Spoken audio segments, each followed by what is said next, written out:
This part of the Star Cruiser commentary is brought to you by Damesville.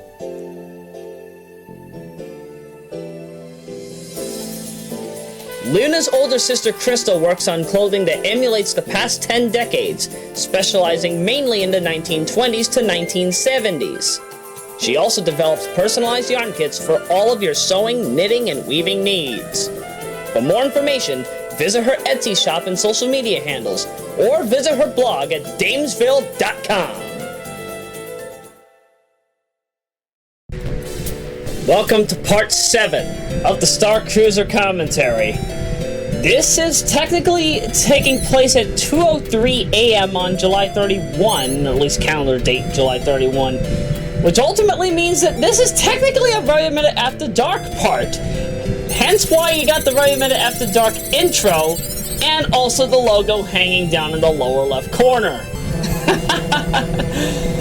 Force of habit. It was expected. It was expected. Since this is technically the final commentary of this particular generation, at least for the main stuff, I thought, why not go out in style? This is actually the third refresh of the opening I've had to make. So what we're seeing right now here, these are all of Ackroyd's ships that just so happen to have gotten destroyed during the whole D-Miser incident when they warped to here. Considering the way that things went, though, what's not to say that Josh didn't do something bad? Yeah, further examination's only a waste of time and energy, for the time being. So, before we go to Riken, I decided it's probably best if we take a detour. What I'm actually a bit, no, do not fire homing missile 3 like that. Oh, and apparently one of them blew up. Yeah, I kind of expected that. All things considered, that was kind of expected.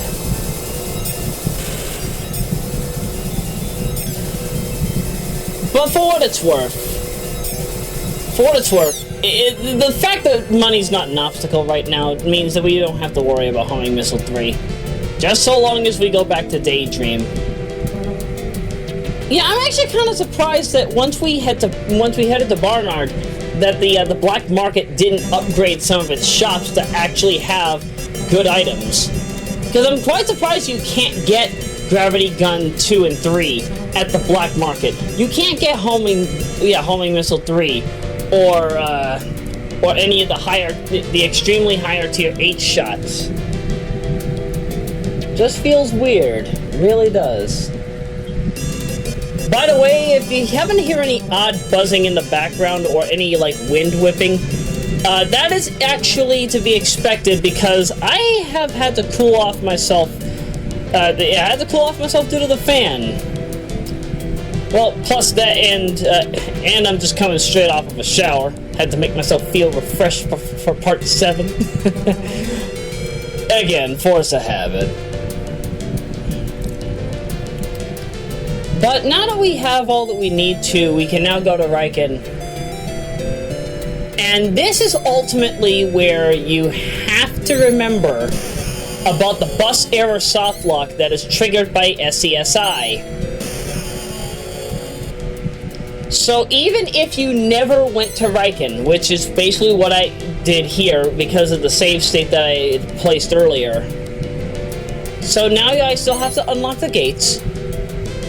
But when I get to the building, notice how I'm going to take a quick stop, but then when I go in, this happens.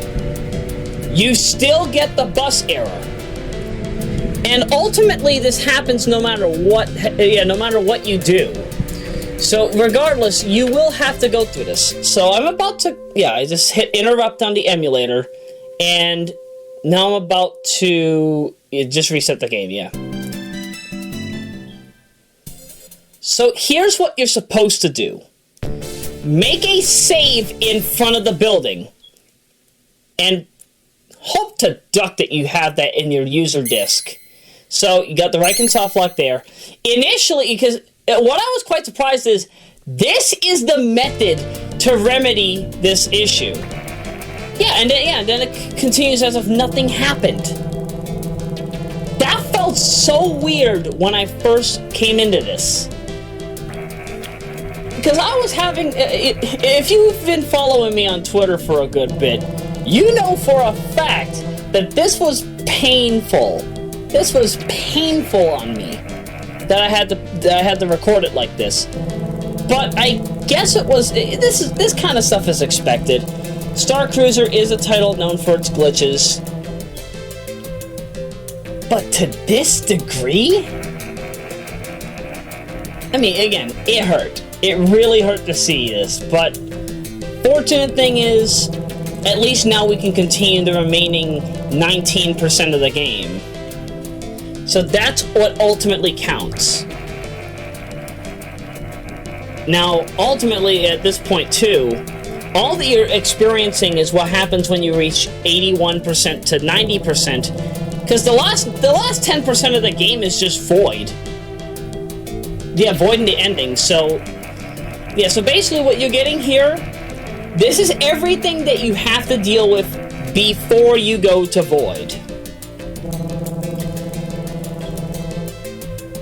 And the first thing that, first thing you have to do with to help out this old man, going back to the game for a bit, you have to go to Satellite Fade on Planet Salamander, or near Planet Salamander. Either way, there's an alien stone tablet that you need a special analyzer in order to use. I think Analyzer 3 at this point. No, it's not Analyzer 3. Is it?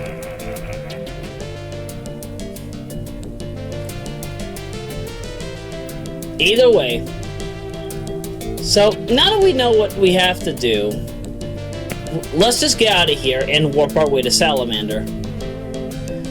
The fortunate thing about Salamander, however, is that if you know your way around, you don't have to worry about dealing with certain enemies, or trying to go for, just trying to grind for money, or even going out of your way to, oh yeah, I forgot about that. I still have to go to the black market anyway, because when I did this save, I didn't have Homing Missile 1 and 2.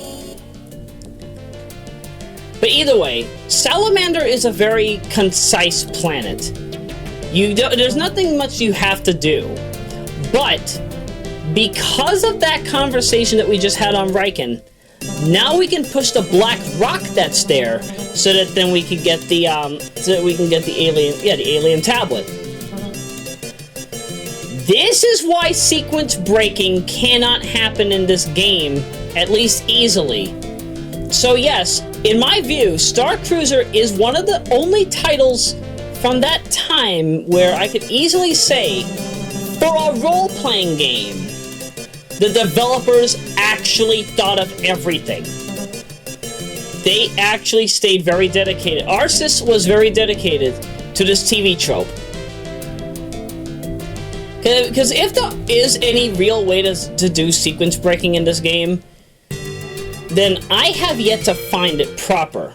I mean, again, I've found ways to crash the game, I've found ways to softlock the game, but never have I found a way to actually speed up an actual speed run.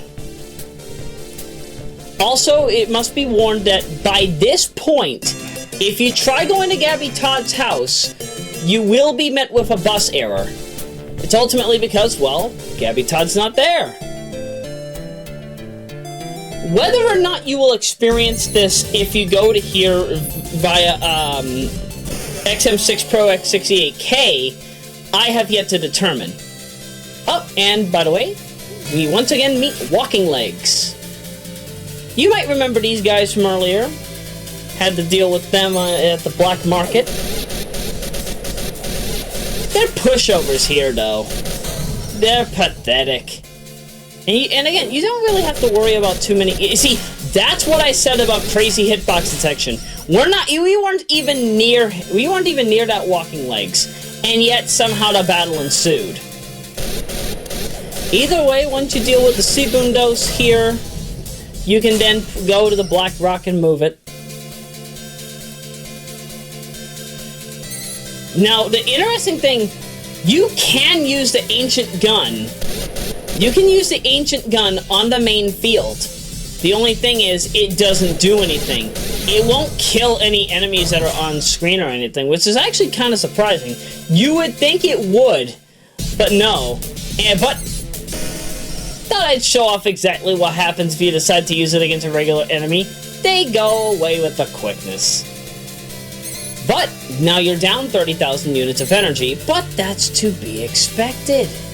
That's to be expected. Plus, there's an energy plus 5,000 anyway. So if you need to refill, you got your refill. And you can easily warp back to Hollywood, or Dry Canyon, or Station 3, or even, what, Metal Doom? Metal Doom? Probably Metal Doom. You know, I'll be truthful. Because of the fact that I made the mashup mix Serious Booty, featuring Alien Gift, I will never be able to listen to the Serious theme, at least easily, like by itself, I mean. Because don't get me wrong, I love the track. But when I gave it the mashup treatment a while back, what date did I do that on? I'm gonna need to look. Fortunately, it's right here, so, let's see. Yep, right here on the desktop, so... Type in B-O-O-T-Y! That's why I get so high! B-O-O-T-Y! America's Got Talent has got to be one of the most interesting shows of its time. Despite the fact that I'm not a fan of reality television, I will give America's Got Talent the rightful credit where it's due. Had it not been for American Idol, we wouldn't have such material. Let's see. February 24. That's when I made Serious Booty. Well, technically it was between the 23rd and 24th, but either way. So here we go. So now we finally actually get to get help from this guy. And what better way to do this? An analyzer for ancient slabs. You have to pay $15,000 to get this. But that's to be expected as well. By this point in the game, you likely already have all the money that you need. Interestingly, this guy happens to know Gabby Todd. He also happens to know Mr. Pseudo.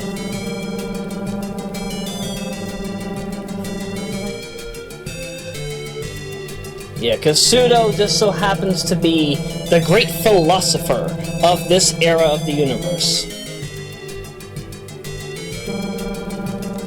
But at least it gives us a reason to head back to Barnard. Then again, we still have to deal with Barnard talk. So, yeah, we'll be dealing with Barnard talk later. So by this point,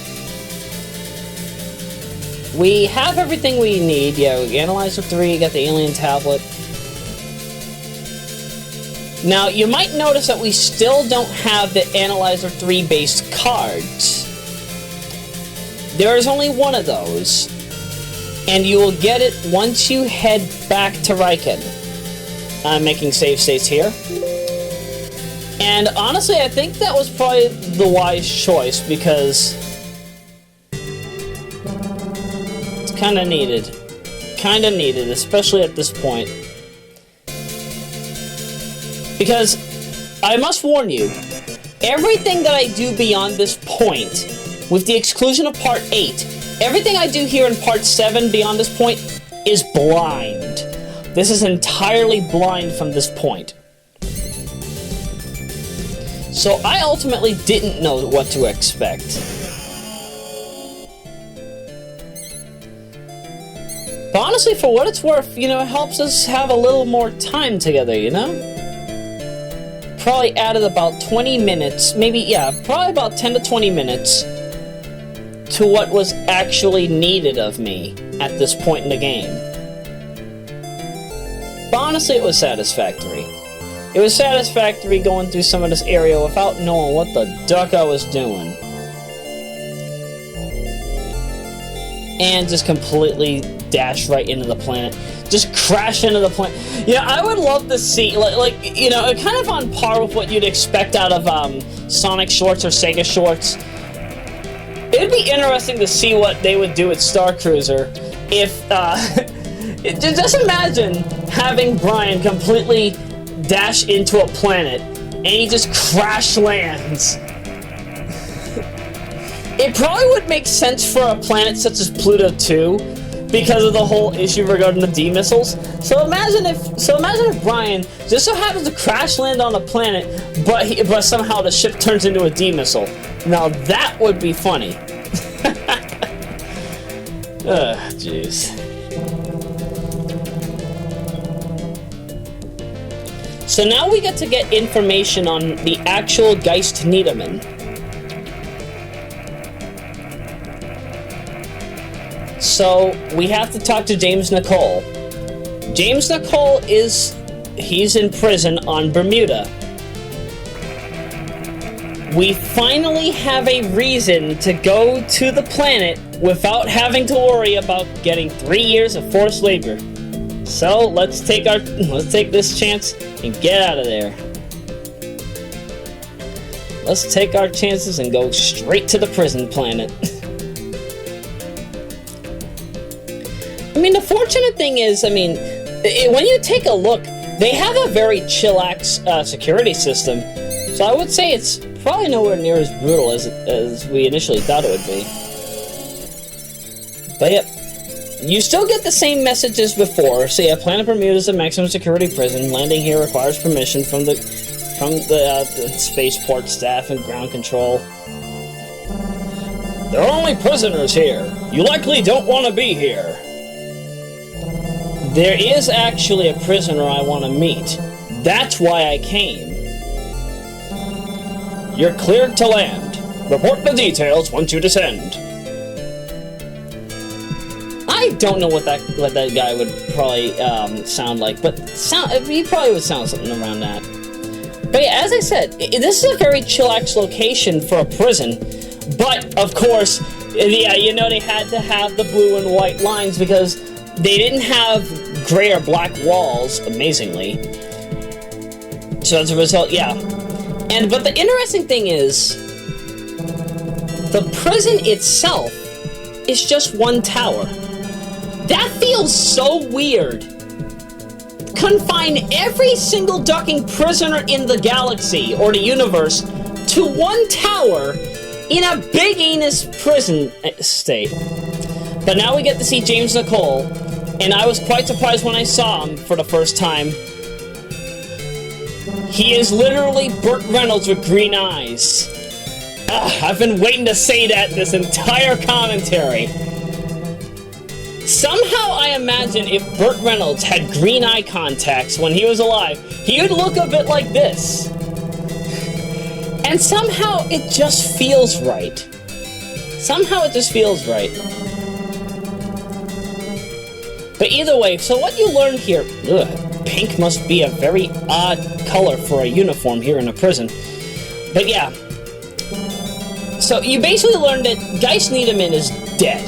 Just straight up dead. He was completely, he completely perished. So there was no way that his body could have ever been recovered or revived. So, as a result, yeah, so the guy who instigated the shooting, it's Joshua Ackroyd. We have to take down Ackroyd. I'm sure that if you folks have been watching, it's exactly what you probably thought would happen. But yep, there's nothing more you can do here. You do have absolute maximum access to Bermuda now, but every single time you come here, even if you want to meet up with James Nicole once more, even before you head to Void, there's nothing more you can do here. So your best bets is to just... Your work here is done. Your work here in Sirius is almost done, and of course here I am checking for invisible walls. Not that it's necessary, like there would be shops in a prison state. But no, now we have to head back to Riken, get our information, and then we can finally meet up with Mr. Pseudo.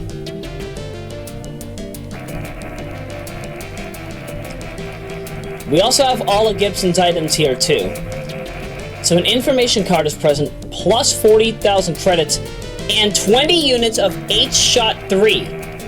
If you don't have H-Shot 3 at this point, then, you know, this is a convenience. It's a convenience. You can only hold up to 80, so gaining this doesn't really matter to me right now since I already have my inventory maxed out. A shadow watching over the galaxy. Those who apply longevity treatment can really live for longer than 300 years. Yep, that is true. A shadow watching over the galaxy. Kind of reminds me of the logic of Castlevania. There's Castle creature of chaos. It can transform into many different shapes and shapes and designs? I cannot be Alucard.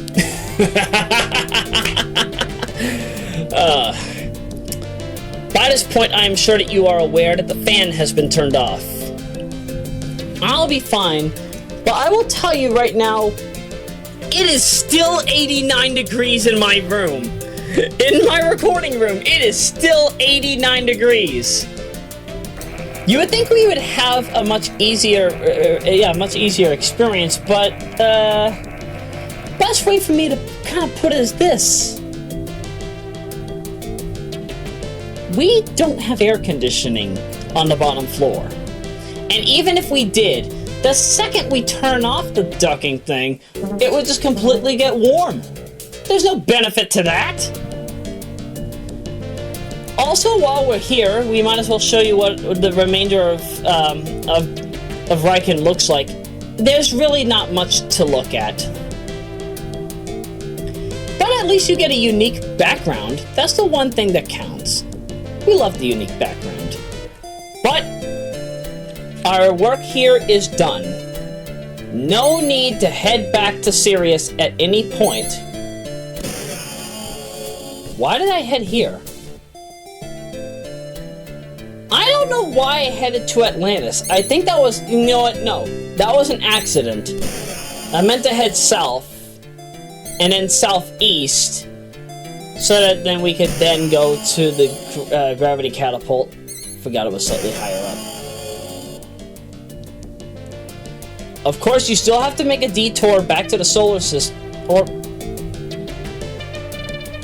Yeah, I decided to head back to the solar system, because I needed some homing missile 1, so, yeah, this is ultimately a convenience for me.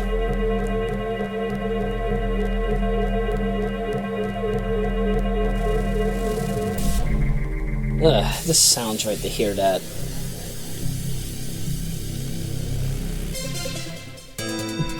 I still find it very weird, though, that you would warp to Saturn of all locations. But then again, that was the area closest to the gravity catapult, so I guess it kind of makes sense.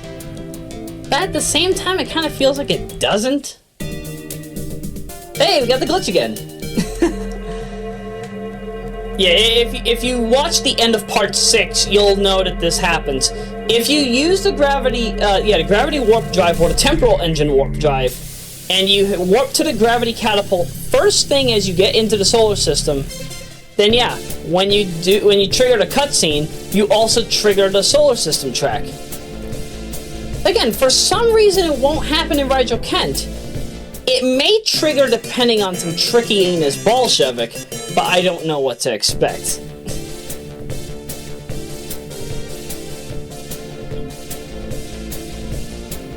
Got 68 homing missile 2. I think that's more than enough. That's satisfactory. What were we doing here? Nah, I think I wanted to read the card, but no, we decided to go to Mary Duckville first. We finally meet. Yep, that's right. we finally get to talk with Chuck Norris. I'm sorry. If Chuck Norris played as Pseudo, I have a good feeling that a lot of people would probably love that. I would have, I think, didn't I bring up this earlier? I would have Ron Moss play as Brian Wright, if not me. And then, I think Chuck Norris would do extremely well as Pseudo. I don't know who would play as everybody else, though.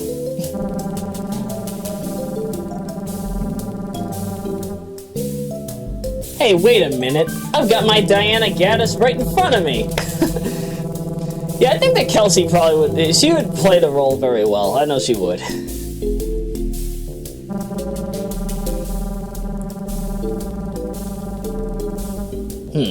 So what information are the aliens looking for? Treasures, military-grade resources. Yep, many things can be of use to Void. No matter what. Doesn't matter what it is.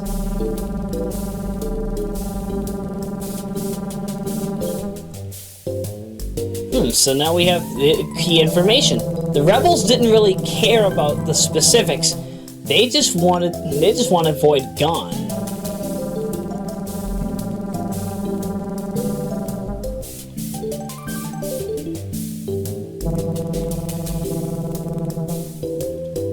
You know, I have to admit, now, the way that you hear the text sound going on in the background, it does not sound that way in the PC 8898 and Sharp X1 versions. It's actually much louder, and it's much more longer. Yeah, you basically hear like...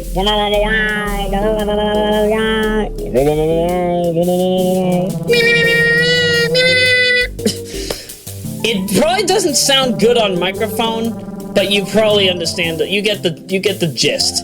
If you look at any footage, you'll know. And hey, we finally got back Christopher Lloyd. No, it's Kenny Jones. Schematics, huh?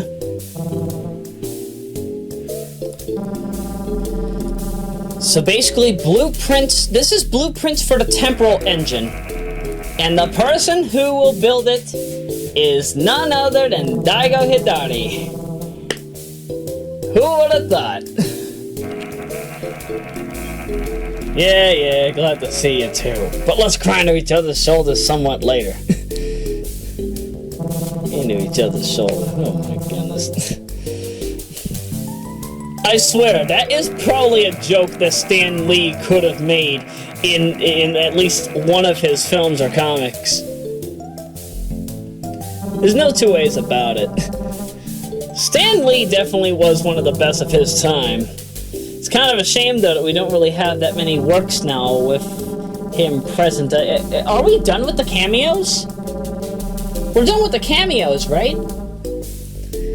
But you know, I've got a good feeling that we'll eventually have future Marvel films continue to have Stan Lee present in some form or another. It's only a matter of time.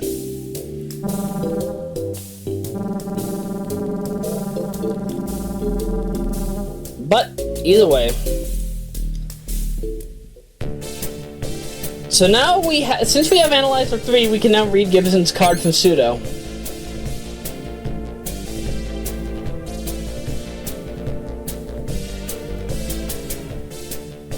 You can only rely on yourself in this battle. That is possibly the best possible advice. And no two ways about it. We have the resources that we need. We'll be fine. But there are some things that I actually forgot. There was a point where I stopped reading all the info cards. So I decided to give some time to the others.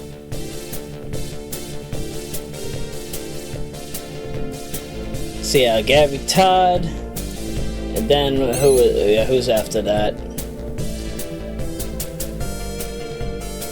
Yep, Ed Huey, the black market dealer. Blood type AB. Some people actually forget that blood type AB is a thing. Now, you might actually be surprised that when you read these, you notice how some say blood type O, and then some say blood type 0. I want you to think on that. This ultimately means that there is a 9th and 10th blood type, type 0 positive, and type 0 negative. Unless if type 0 was supposed to be O negative, but I highly doubt that, because there is no plus or minus on any of these. So my key assumption here is that type 0 was probably introduced around the time of life extension. And maybe some other things. Who knows? I don't know 100%. But it seems to be the most believable scenario. Now, you know exactly what I'm doing here. I'm trying to find the camel caravan. So you have to go a little bit out of your way to find this. So I actually had to check the guide. It's been a while since I've done this, so been a while? What am I saying? I was following Spolon's guide when I did this. Yeah, and then you just go vertical, right? Yep. You shall find it. Yeah, there you go. And so the camel caravan will be right in front of you once you go here. Just so long as you're within the vicinity of it will it show. So it doesn't really matter, we're just gonna face plant ourselves in it. And go to the first shop. Now, we don't need 8-shot 1, but we do need the information that we're getting here. The information that we're getting here is the following. Coordinates x negative 1200, y negative 0400, and z0. This is where you can get the heavy ores, or, for the most part, grind for heavy ores. Also, considering that this is probably going to be one of the last times that you get homing missile 1, this is probably the best area to get it, aside from the actual solar system, which I think we still have to head back to anyway because of what happens on Dry Rock. And because we already have the wall sensor, it doesn't matter. This time around, we don't even need it, so again, our work here is done. We can either head to Dry Rock, but honestly, I'm actually kind of curious about these heavy ores. So, what I'm about to do is, I'm about to grind for, oh wait, right, I'm heading here to get some homing missile 3. But after this, what we will do is for 9 straight minutes, roughly about 9 straight minutes, we will we will grind for heavy ores. And at this point in the game, they are very useful, especially if you need to sell any at the black market, because my goodness. Because, like, if you stock up 99 of them... Let me check my calculator. Let's see, 99 times 500. I think, yeah, it's 500 per heavy ore. So, yeah, you can get roughly 49,500 for these things. Which is more than enough for you to be able to grind on some enemies, probably some Lesdarios on Pluto, and get Gravity Gun 3, if you have yet to do so, that is. Remember, the method that I'm using here is different than the method that normal players would be using, because of course they didn't have to take 12 minutes to grind for over 23 million credits.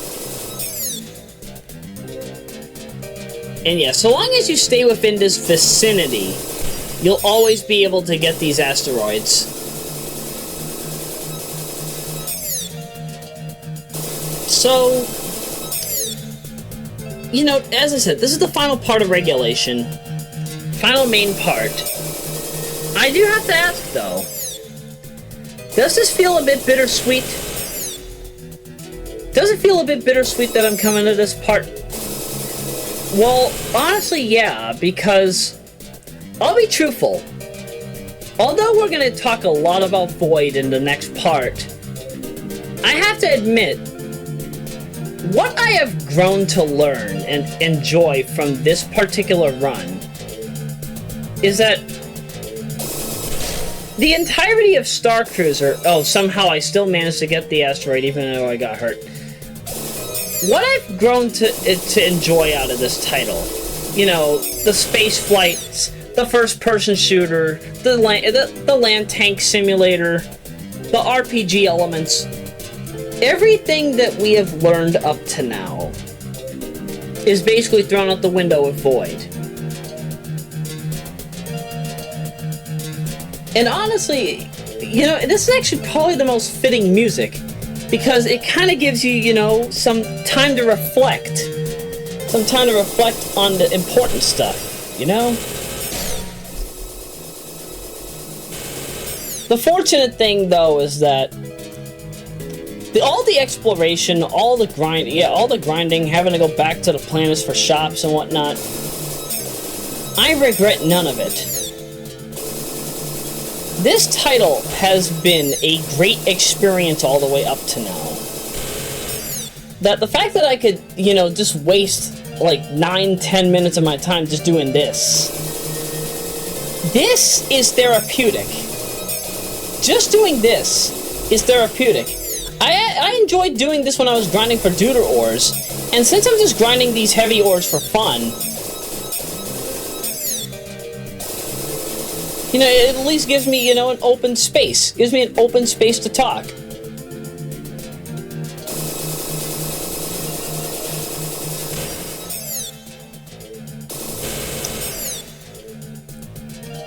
So, you know, when I think of it, you know, I think we're almost... no, are we even near the halfway point? Can't even remember. Well, we're more than halfway through this episode, that's for sure. But now, obviously, because I'm doing this commentary before doing the music videos, there will be some differences in impact that I will be having, because, you know, all that the music videos really are just a recap of the events that happened in the part. So it's not like there's a lot that you have to really see. But the time that I took to make some of these mashups, and also the time I took to find source material, it does make for some rather interesting work, and it does take a while to make some of these mixes, and mostly because I do it in Virtual DJ, not a resource such as Audacity or FL Studio. Mostly because I can't really work with those applications for mashup mixes, except when a track has such extremely horrible tempo that I have to use Audacity in order to fix it. Or if something has ridiculously horrible pitch control that can only be fixed by using either Audacity, Vegas Pro, or FL Studio. Now, I'm still running on FL Studio 12, just to clarify.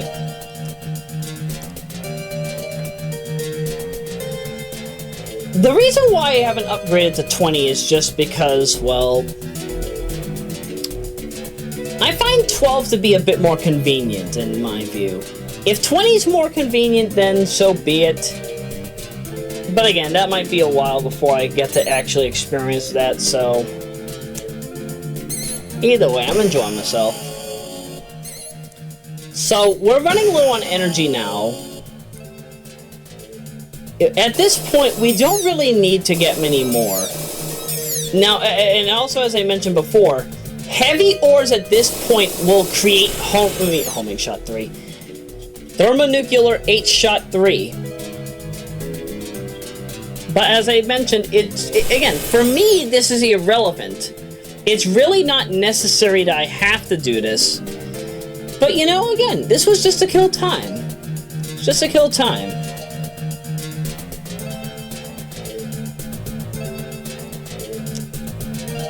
Now, the 2 music videos that will be coming up are actually intended to not just be a part of this commentary, but also are intended for 2 mashup albums that I've been working on. Of course, you folks know I've been working on Kate Fairbanks' Healing Echoes DX. What's been holding me back, actually, is the Guitar Hero, the Clone Hero charts. I just haven't had the time to make the Clone Hero charts since I've had to take care of relatives throughout the course of this year, both my mother and grandmother. This has not been easy, and ultimately there has been a handicap on my production flow. So, if deemed necessary, because Fairness at some point will Fairness was never intended to have a 2019 release. That will likely have a Royameadow Generation 4 release outright, be it in 21 or 20, or late 20. Likely 21 if I decide to go for Clone Hero charts again. Also, get some extra dialogue from the Cheap Joke bartender. But Healing Echoes DX, I really do worry that I will have to worry about a delay with that. As I said, I intended for HeadX to have a November 7 release. But if I cannot come out with the extra mixes, if I cannot come out with the extra MVs, if I cannot come out with the extra material that I intended HeadX to have, I will happily hold over the project into Royameadow Generation 4 and release it as a Royameadow 19 product under Modern Legacy. Because ultimately, anything I don't get done before October 2 or its intended time frame will end up getting a Modern Legacy release anyway. So this is basically me saying, oh, we got some lay bits here. But either way, this is basically me saying, I don't think that I will meet my November 7 deadline, but it's a possibility if I get freed up from any caretaking that I've had to do for the past 8 weeks at the time of this recording. Or technically 7.5. The fortunate thing, however, is that this has not needed to be a Sunday to Saturday practice. I'm at least fortunate that I have a few days off throughout the week in order to, do a commentary like this. This matters. This does matter to me. Being able to have you guys enjoy something matters to me. And that's ultimately why I still do this. Again, this is the first major commentary I've done since the Royameadow 18 year in review. And also let's not forget the Sonic Adventure 4 Several Wills Chaos X's PO6 Aggressor Strats demonstration. But other than that, I haven't really had time to pump out much of anything. But it's also because, again, I'm low on storage right now. I am extremely low on storage. So there's no way that I would really be able to pump out as much as I would love to, just because of that. And, I'll eventually upgrade to those 7,200 revs per minute, high denomination Seagate Iron Wolf hard drives.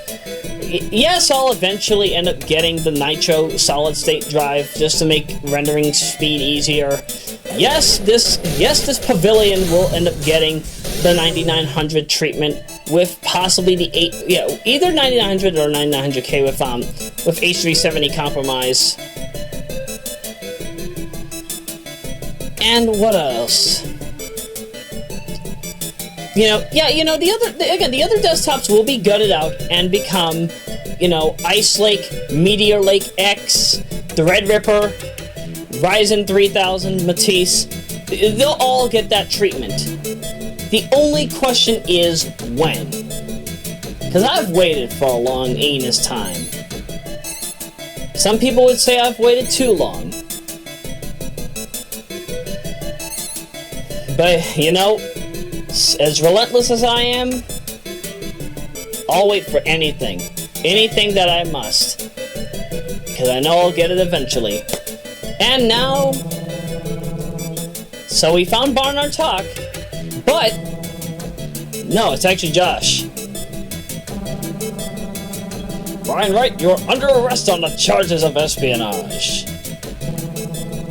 It's not the best time and place for your jokes. No one's joking here, you moron. Drop your weapons and hands up! Diana Gaddis is calling, displaying the call on screen. And, of course, the plot twist of the entire game. Joshua Aykroyd is Barnard Talk. The big plot twist of the game is that the guy that we were helping out all this time is actually the guy that had committed the craziest of acts on everybody. Now here's the thing, Brian thinks of Aykroyd as a traitor, but no, he was working for Void from the get-go. Just stealing information from Federal Patrol, just for his own good and the good of Void. Now here's the thing, here I am thinking we're about to have a ground fight, but no, Aykroyd wants us to settle this in space. So it's just like the fight with Cutty Sark. The only difference being this time around it's actually much more brutal. Now, remember what I said. This entire part was recorded blind. So I wanted to make sure that I had dealt with all the lay bits and all the other enemies here, because I didn't know what I was getting myself into. I didn't know what to expect because, well, there wasn't a lot of information that I had going into this game regarding... Actually, no! There weren't any strategy guides for the Sharp X68000 port aside from what we ended up getting from Spolon at the time. And again, the name of the guy is Ichiro Tanaka, right? All right, let me check my Twitter results. Ichiro Tanaka. Because I have to check my posts regarding this.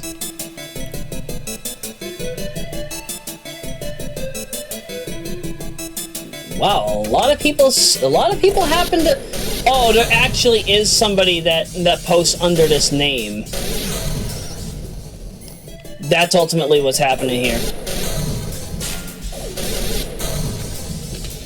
Let me add Star Cruiser to the keywords. Yep, I'm correct. Yeah, as I said, Ichiro Tanaka, he commentated over the PC 8800 version, which, again, was a very useful guide for me to understand how to handle Riken. And also certain parts that I just couldn't understand. Had I watched his and Spolon's runs proper, I probably would have had more information than I did going into this particular segment. But since I knew that I was near the end, I decided, nah, what the duck, why not just go through the rest of the tower and then do what we could. So, can't get any more weapon here.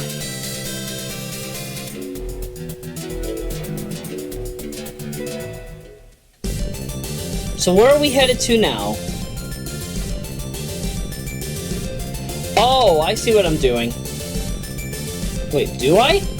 Do I see what I'm doing? No, alright. So yeah, now I'm just gonna go and refill on Homing Missile 3. Yeah, Homing Missile 3 and also Homing Missile 2, I think, on Gargantua. Then I think I'll go to the fight. Because again, when it comes to this fight, you want to make sure that you're over-prepared. Now, because of the fact I'm playing on 25 megahertz, and because of the nature of how homing missiles are functioned in this game, they don't hold up the same way that Star Cruiser MD does when it comes to using them. You're able to get in better attacks with the homing missiles in Star Cruiser MD as opposed to the original game. In fact, the ancient weapon only uses 20,000 units of energy in MD as opposed to the 30,000 that's in this game. Which is another thing that kind of caught me off guard, but considering this is the original game and considered to some people as the hard type of Star Cruiser, that was within reason. That was more than understandable. So, you know, I can't judge. I personally cannot judge.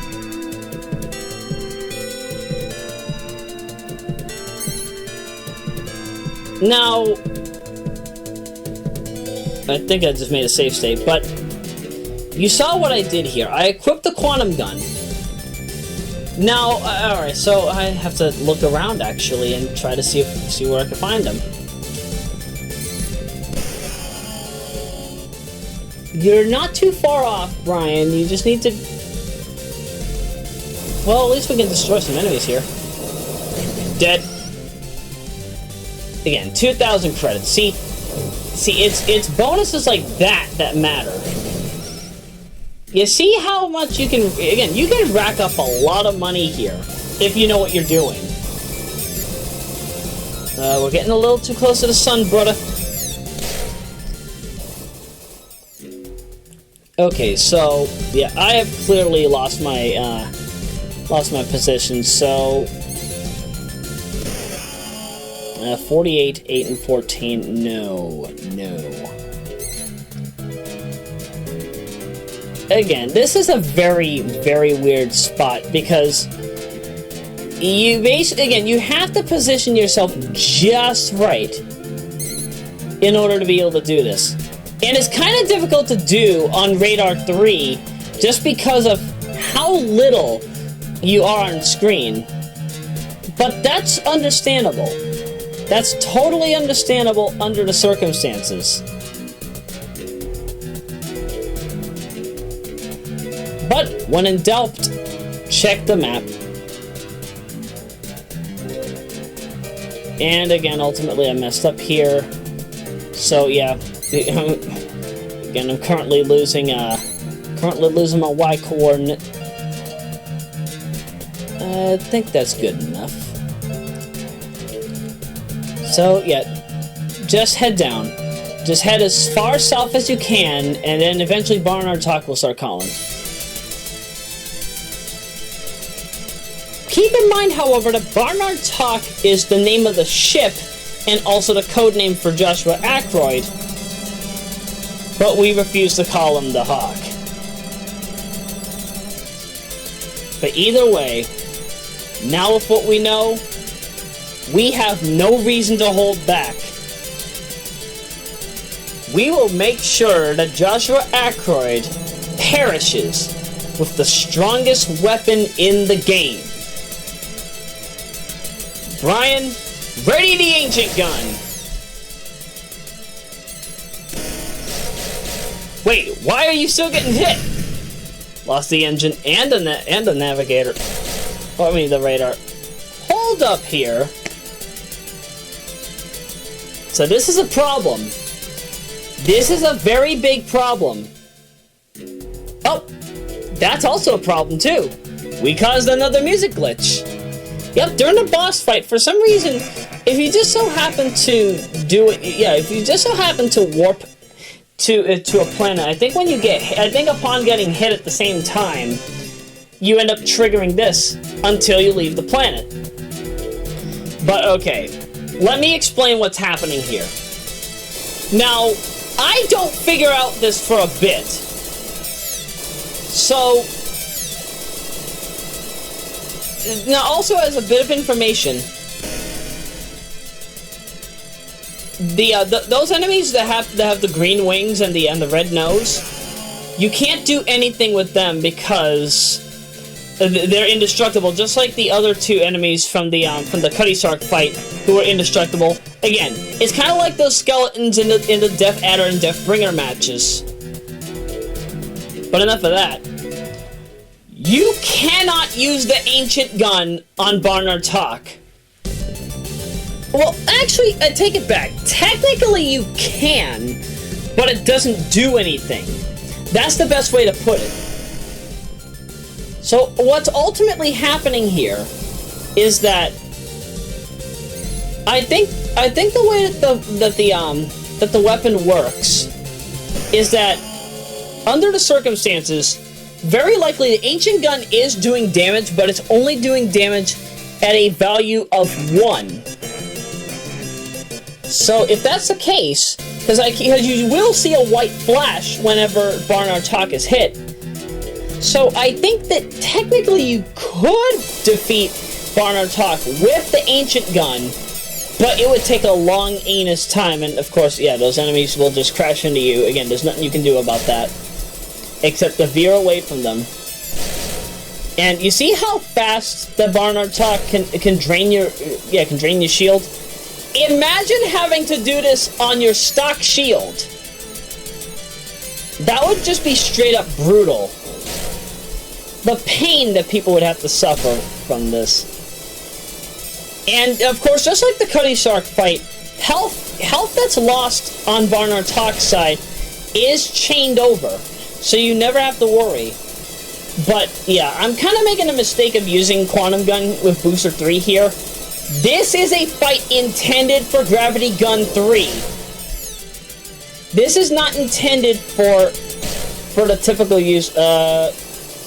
Brian, you might want to repair the ship. Oh, no, so we're gonna warp back. Bad idea! We lost the docking cargo room! Didn't I say this would happen? All of my single-use items gone! Fortunately, we had a save state. Yeah, that's right. I had to improvise on that one. You really think that I would go through this and lose the duck and cargo room at the end of the game? There's no way I would do that, but still. It is kind of a shame, though, that the ancient gun didn't work. And again, I didn't know because I was doing this blind. I thought that if you use the ancient gun enough, eventually he'll get killed. And that's the case, yes. Aykroyd will die, he will perish, if you use this weapon enough. But you have to constantly go back and refill, and go back and refill. The fortunate thing, though, is that at least in the case of deuter ores, there are deuter ores over by the sun. Yeah, that's right, over by Barnard. There are actually deuter ores that you can grind for that are very close to the map. It's kind of a nice attention to detail. Something that doesn't get enough attention. And of course, yeah, again, another scenario where he takes the damage, but he just won't let down.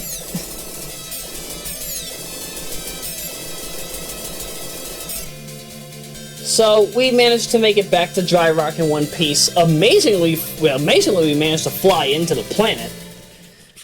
Because I don't think that was intentional on my part. I ultimately don't believe that was intentional on my part. But once I figured out what was going wrong, I decided to switch my weapon choice over to,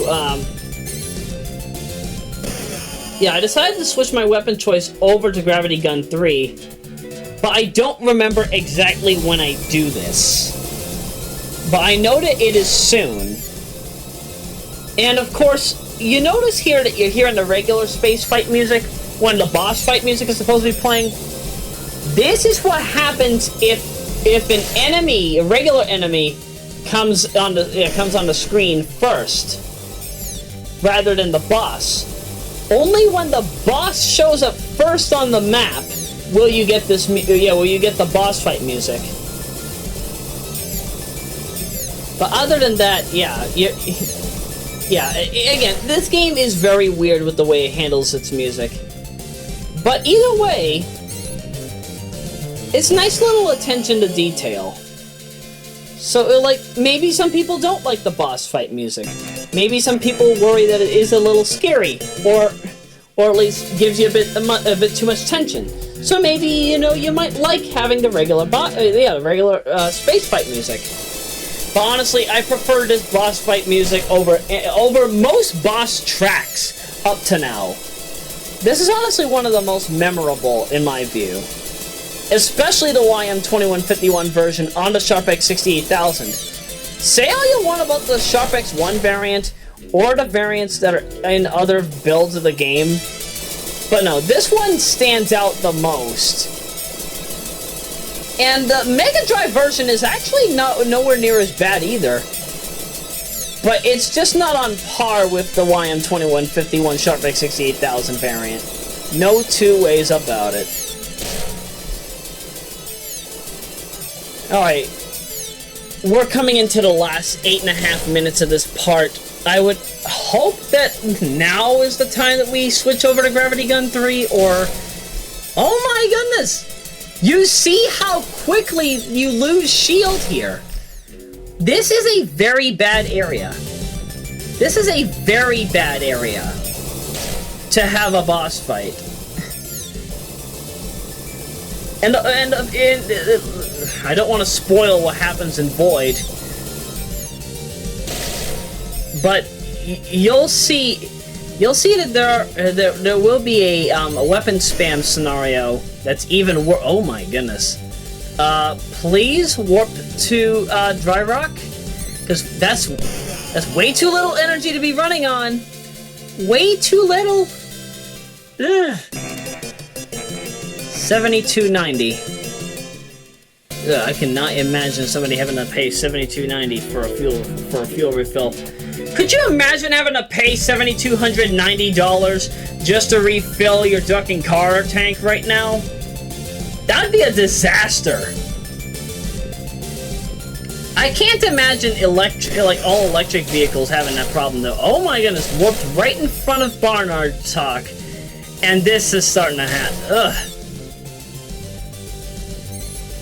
So, Ancient Gun again, but to no avail. There's no use in using it, so this is when I start to decide, yes, we need to pump out Gravity Gun 3.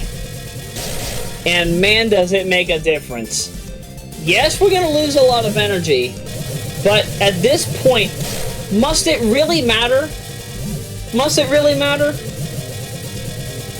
So long as you have enough money to keep refilling, I think you'll be fine. But you see how quick he gets rid of your shield. This is unbearable.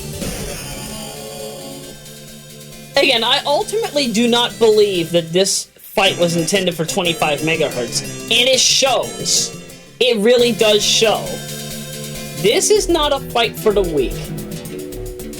This will never be a fight for the weak.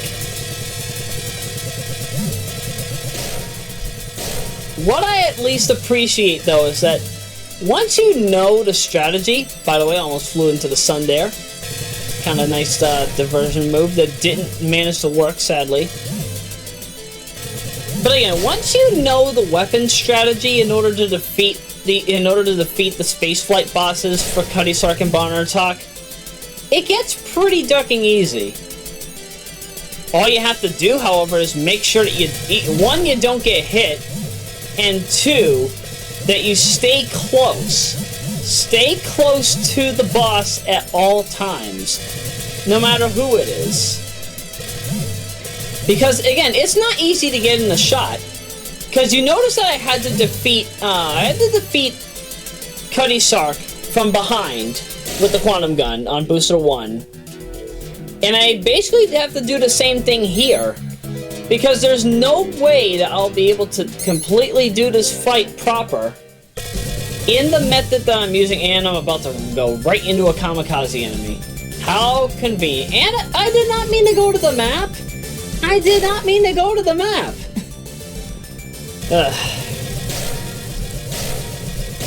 Either way, this fight's almost over. So long as we keep staying on the tail of Barnard talk, there's nothing that Ackroyd can do to us. So, oh, just lost the weapon. No pressure. Just a few more shots and then the Hawk will be down. So, a little bit more and dead! 15,000 credits are yours. There is nothing more you have to do, except you have to go right back to Mary Duckville, talk to Chuck Norris. I am sorry. Talk to Mr. Pseudo, and then you'll get the temporal engine, and then we can finally go to the end of the game.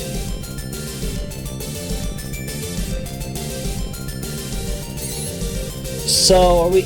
Yep, we're heading back to Dry Rock, just so we can refill our shield and also our fuel.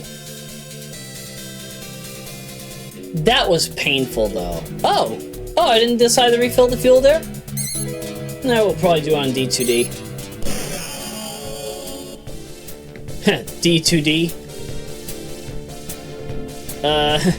I don't want to make a Dumble the Dumble joke because that just sounds wrong. Dungeons to Dragons, maybe? Nah.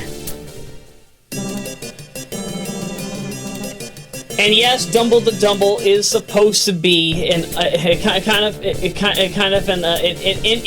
inadvertent reference to Gumble the Gumble. If you don't know what Gumble the Gumble is, watch that particular Fam Guy show. It's a mini. Basically, what Gumble the Gumble was supposed to be a fictional story, fictional crime series. I think kind of 1980s style or 90s style, involving Greg and Bryant Gumbel. Hey, Mr. Carlin's back. The alien ambassador. You remember him. And this is where you basically learn that Carlin has been using... he's been using telepathy in order to be able to talk to us. Pseudo basically puts it this way. There's always some ways to understand each other if you really want it. Somehow, however, telepathy, humans use telepathy. Like, for example, according to Robert Lee Camp's 1997 book Love Cards, if you happen to have either the moon connection or Neptune connection with someone, you automatically have a psychic bond with that person, especially if it's moon reverse. That person will always be able to think your thoughts. If you have moon forward, be it life-based or spiritual, spiritual base has the S at the end, MOFS, instead of MOF, then you'll be able to pick up on that person's thoughts. See how that works? That's why basically anybody that was born on a King of Clubs day, for example, they're actually able to, kind of think of what I'm thinking. Same thing goes for those with the seven. Well, actually, no, I'm able to read the thoughts of the seven of spades, or anybody with a seven of spades PR. Lena has a seven of spades PR. Nine of diamonds or seven of spades is PR. And there's plentiful others, of course, that I've known over the years that I've got moon with. Literally every single one of my head administration, with the exclusion of Kayla, I have the moon connection with. But I do have the Karma Card and Karma Cousin connections with Kayla, so that balances out everything. Either way, so going back to the information that we just got here, so there's nothing more to do. We have done all that we have to here. Chuck Norris is basically telling us we have to go find Void, and that's it. So that's the end, at least of Regulation. So part 7 is over. Hope you enjoyed this pseudo Royameadow After Dark program, even though, yes, it is coming out during the daytime of all times sacred. But again, I started recording this at about 2:03 a.m., so it only made sense to make it a Royameadow After Dark entry. Only seemed fitting. So now comes something that I have been waiting this entire commentary to do. It's one of two birthday gifts that I've had in place for Kate Fairbanks. Now, her birthday may have been on July 29, but we celebrate deep into Leo season and Virgo season. Ah, yeah. So, representing Healing Echoes DX, I am happy to re-release a new revision and music video for Kate Fairbanks versus various artists. How could a rip feel so high quality?